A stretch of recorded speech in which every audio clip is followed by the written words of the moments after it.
नमस्कार बंधुरा नुपुर साथे रान्नाघर आपनादेर साथे स्वागत। आज आमि एकटा नतुन धरनेर एकटा परोटा देखाबो। चिकेन परोटा करे देखाबो। चिकेन परोटा करते गेले एकटु अन्य पद्धतिते आमि देखाच्छि परोटाटा। तो देखुन परे चलुन आमि रेसिपिटा शुरू करी। तो आमि एखाने मयदा 500 निये निয়েছি। मयदाटा आमि आगे माखिয়ে নেব। मयदाटा माखाনোর জন্য আমি সামান্য একটু নুন দিয়ে দিচ্ছি, অল্প করে নুন দিয়ে দিয়েছি। এবার সামান্য একটু তেল দিয়ে দেব।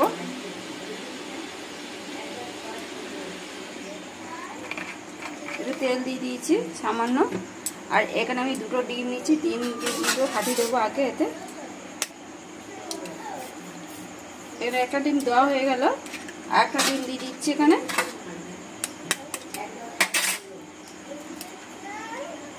ডিম দুটো দিয়ে আগে মাখিয়ে নেবো, তারপরে জল দেবো পরে।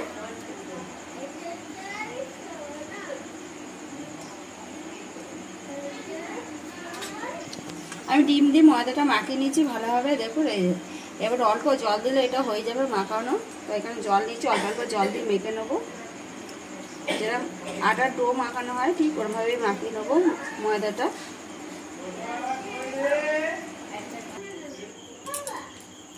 আর ময়দাটা মাখানো হয়ে গেছে। এবার একটু সামান্য একটু তেল দিয়ে মাখিয়ে রেখে দেবো। একটু অল্প করে একটুখানি তেল হাতে নিয়ে নিচ্ছি। তেলটা মাখিয়ে ভালো করে একটু চাপা দিয়ে আমি 5 মিনিট রেখে দেবো। তার মধ্যে আমি একটা পুর তৈরি করে নেবো। আমি এখানে কড়া বসিয়ে দিচ্ছি আগে থেকে গরম করতে। কড়াইয়ের মধ্যে আমি তেল দিয়ে দেবো। আমি এখানে সাদা তেলে করছি, আপনারা চাইলে সরষের তেলও করতে পারেন, বাটারও করতে পারেন। আমি এখানে সাদা তেল দিয়ে করছি। এটা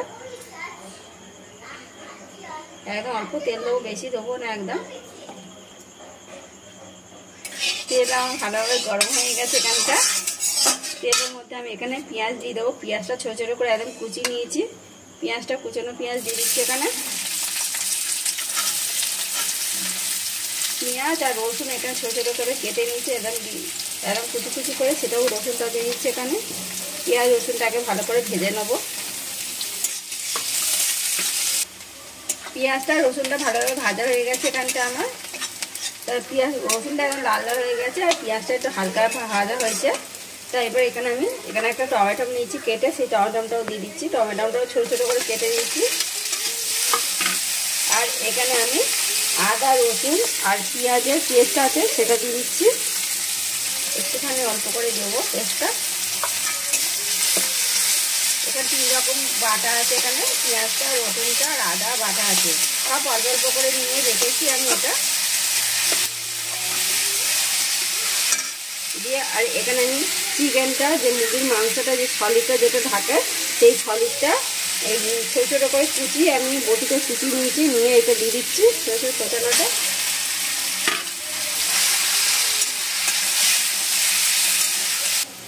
আর একটু ভালো করে কষে নিয়েছি মশলাটার সাথে মাংসটা। এবার সামান্য অল্প করে নুন দিয়ে দেবো ওতে। একটু নুন দিয়ে দিচ্ছি। এখানে একটু ঝাল লঙ্কার গুঁড়ো দিয়ে দিচ্ছি অল্প করে। যে যেরকম ঝাল খেতে পছন্দ করে সেরকম ঝালটা দেবে। এটা একটু ঝাল ঝালই হবে পরোটাটা। আর একটু সামান্য হলুদ গুঁড়ো দিয়ে দিচ্ছি। দিয়ে এবার মশলা ভালোভাবে একটু কষে নেবো মাংসটা।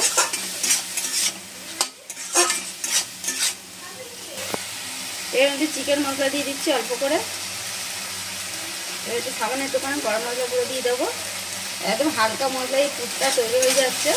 আমি খুব একটা মশলা দিলাম না, অল্প অল্প করে মশলাটা দিলাম। আমার পুরটা এখানে রেডি হয়ে গেছে। এবার ঠান্ডা করে নেবো।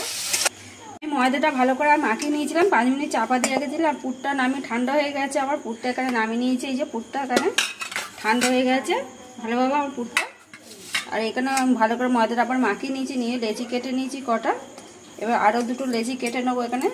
আমি খুব একটা বড় বড় করছি না, মাঝারি সাইজে লেচিটা করছি। এরকমভাবে লেচিটা করতে হবে।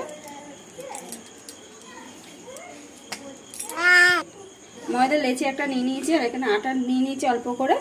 তা আটা দিয়ে এবার বেলে নেবো একটু গোল করে বেলে নেবো আমি রুটিটা।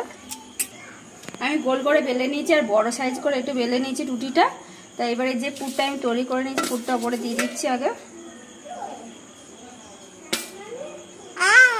এবার মুড়ে নেবো পরোটাটা।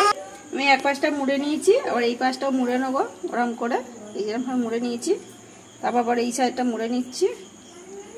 এই যে এরকম করে মুড়ে নিচ্ছি। এবার হাত দিয়ে একটুখানি চেপে চেপে দিতে হবে এরকমভাবে হাত দিয়ে, যেন না ফুলে না যায়। এবার ওপরে একটুখানি ময়দা ছড়া দেবো অল্প করে, দুদিকেই দেবো।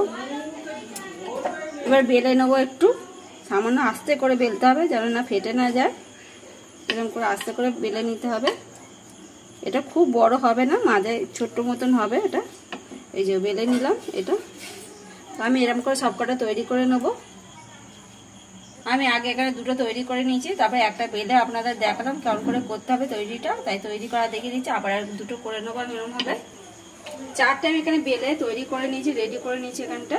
আর আমার এখানে তেলও গরম করতে বসিয়ে দিয়েছি, তেলটাও গরম হয়ে গেছে আমার। এবার একটা করে আমি ভেজে নেবো ওতে তেলের মধ্যে।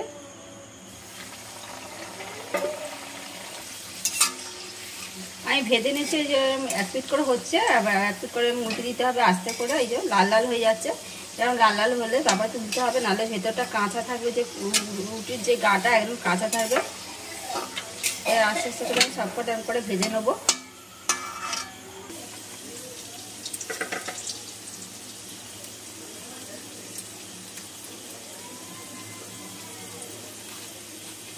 আমি এখানে পরোটাগুলো সাজিয়ে নিয়েছি প্লেটে, এর মধ্যে একটা।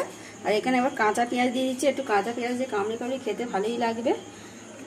তো কাঁচা পেঁয়াজ এখানে দিয়ে দিচ্ছি সাজিয়ে।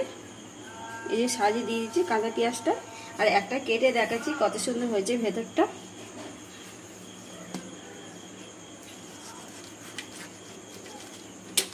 এই দেখো ভেতরটা কত সুন্দর হয়ে গেছে, একদম পুরো পুরটাও ভালোভাবে হয়ে গেছে। এখানে ভেতরে মাংসটাও সিদ্ধ হয়ে গেছে, তাই ভালোই হয়েছে পরোটাগুলো দেখতেও, আর মচমচেও হয়েছে পরোটাগুলো একদম। আর আমরা তো অনেক সময় বাড়িতে সলিড মাংস কেউ খেতেই চায় না, তাই সলিড মাংসগুলো যদি কেটে এরকম করে ছোটো ছোটো করে কেটে যদি আমরা তৈরি করে নিই খাবারের সাথে, মানে পরোটা বা অন্য কোনো কিছু দিই, তাহলে অনেকেই সলিড মাংসটা খেয়ে নেবে আর ফেলবে না।